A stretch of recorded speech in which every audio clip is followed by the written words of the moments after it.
What's going on, guys? So today is the day that we install the downpipe.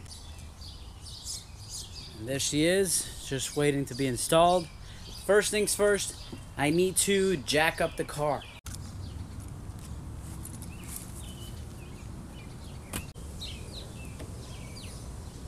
Alright, so now that the car is jacked up, we're going to remove the V-van clamp at the top and also unclip the O2 sensors.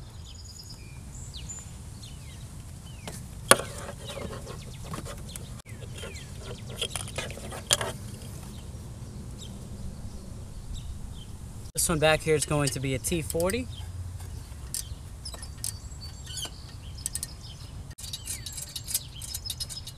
There you go. Alright guys, so now, not sure if you can see up here, we're pretty much going to take off these two brackets, well these two bolts, one here and one up there. They hold the downpipe to the bracket that's on here. And we're going to take those off first so that way our downpipe can loosen up. Afterwards, we're going to remove this one and this one just to get this cover, axle cover off so we can allow ourselves a little bit more play. Apologize for the noise in the background, guys. I got to be a little louder.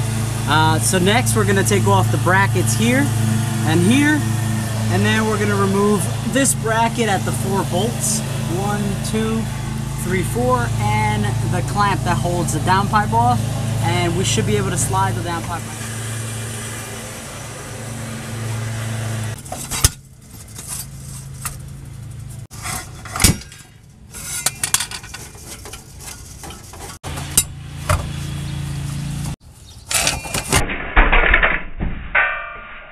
That was a workout. So the next thing you need to do is pretty much take this off of here and take the OBD2 sensor off and swap them out to your Becker downpipe.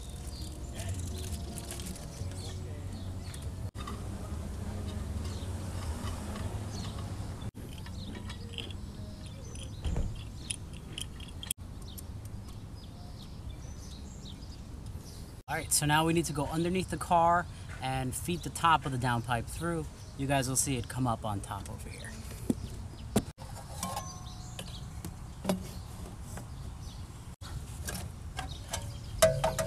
Just gonna put this clamp on just to have it here.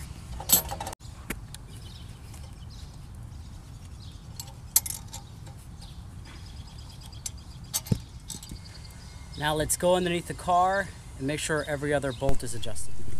Just a few things I wanted to mention while I was down here. A couple things gave me trouble. I'll talk later on more in depth towards the end of the video, but I wanted to show you this bracket here is for, it goes on the hangers.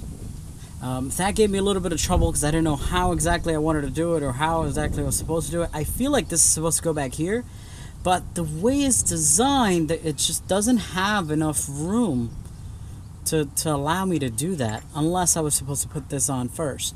But I've got that on.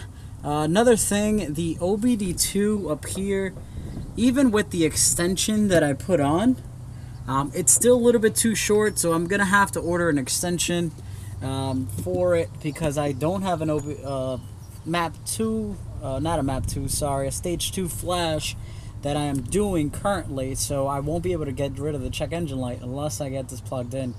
Also, these not because they're difficult, but these clamps up here gave me a little bit of trouble because I just didn't have the right wrench. So I had to pretty much vice grip it almost the whole way, which is a pain in the butt. And I don't know, the only thing that was funky about the fitment was this thing back here, the clamp that goes onto the OEM one. This didn't fit, so I had to bend it a little bit and kind of just smash it that way. And the clamp that they gave you for this one, it's the same size as this, but this is designed for a 3-inch. So I'm not sure if I was supposed to keep this one on, but I pretty much jammed it in there, hammered away. This is pretty tight. I'm still gonna get a clamp for it, but I'm not going to sort of worry about it too much, just because it's tight in there, and all I need to do is go get a clamp super tight. I had to hammer away for like minutes just to get through. I took this 2-inch hammer at a side and just kind of like tapped it in. So now I just got to put this bracket back on. As you can see, I didn't go too much in depth up to the install of this because it's pretty much just running this through and just kind of putting all the clamps in, which isn't difficult. So I'm just gonna reassemble these two other things that I need to put on. Then I need to put on the axle cover, and then we're pretty much done. And then it's time for a sound test.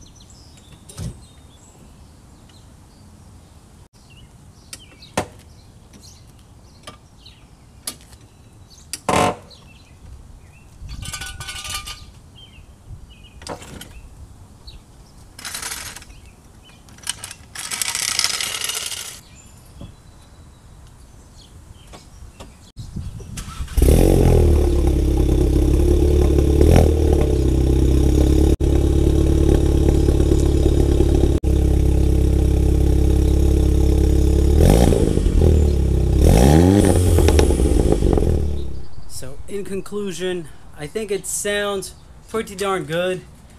The install, if I had the right tools, would have been maybe like a 8 out of 10 or 7 out of 10, just because it's very tedious how the whole thing works, especially on jack stands.